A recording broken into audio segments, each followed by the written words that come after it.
नमस्कार. आज आपण हरिहरेश्वरची माहिती पाहणार आहोत, तसेच समुद्रकिनाऱ्याची सुद्धा माहिती पाहणार आहोत. सर्वप्रथम आता आपण हरिहरेश्वरला जाण्याचा मार्ग पाहूया. हे क्षेत्र मुंबईपासून सुमारे 230 किलोमीटर आणि पुण्याहून जवळपास 180 किलोमीटरवर आहे. येथे पोहोचण्यासाठी एसटी, बस किंवा खाजगी वाहनाने जाऊ शकता. पुण्याहून 3 मार्ग आहेत. पहिला मार्ग म्हणजे मुळशी, दुसरा भोरवरून महाड आणि तिसरा वाईवरून महाबळेश्वरला जाता येते. महाराष्ट्रातल्या सावित्री नदी जिथे अरबी समुद्राला मिळते, तिथे नदीच्या जवळच हरिहरेश्वर नावाचे गाव आहे. नदीच्या दुसऱ्या तीरावर श्रीवर्धन हे गाव आहे. ही दोन्ही गावे रायगड जिल्ह्यात येतात. हरिहरेश्वरला मुंबई गोवा रस्त्यावरील दास गावापासून फाटा फुटतो, तर श्रीवर्धनचा रस्ता माणगाव येथून सुरू होतो.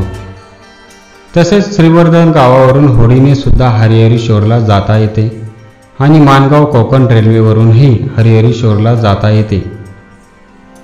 हरिहरेश्वर हे कोकण किनाऱ्यावरील एक निसर्गरम्य असे धार्मिक तीर्थस्थान आहे.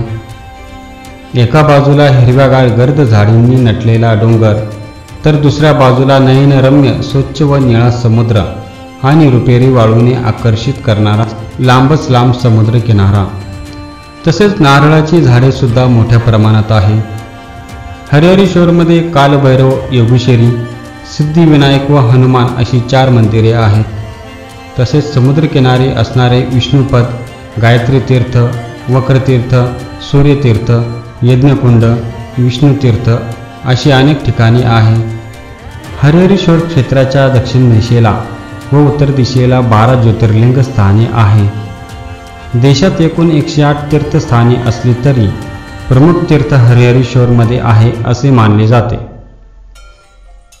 रायगड जिल्ह्यातील श्री क्षेत्र हरिहरेश्वर हे स्थान दक्षिण काशी म्हणून प्रसिद्ध आहे. हरिहरेश्वरला भारतातील एक महत्त्वाचे तीर्थस्थान मानले जाते. हरिहरेश्वर हे गाव ब्रह्मगिरी, विष्णुगिरी, शिवगिरी, पार्वती या 4 टेकड्यांच्या कुशीत आहे. हे मंदिर बरेच प्राचीन आहे असे मानले जाते. ते शिवकालीन असावे असा अंदाज आहे, परंतु बांधकामाचा निश्चित कालखंड सांगता येत नाही.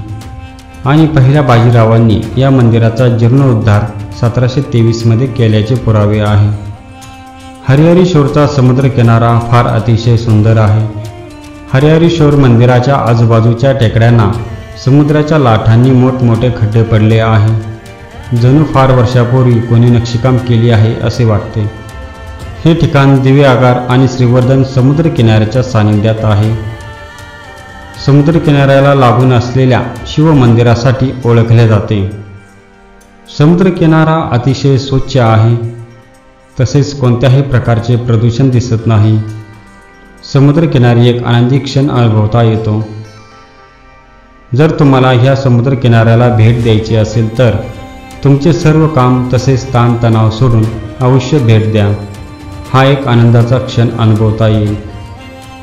किनाऱ्यावर बोटिंग, तसेच घोडागाडी व इतर राईड्स हे सर्व उपलब्ध आहे. या किनाऱ्यावरील वाळू सोनेरी रंगाची दिसते.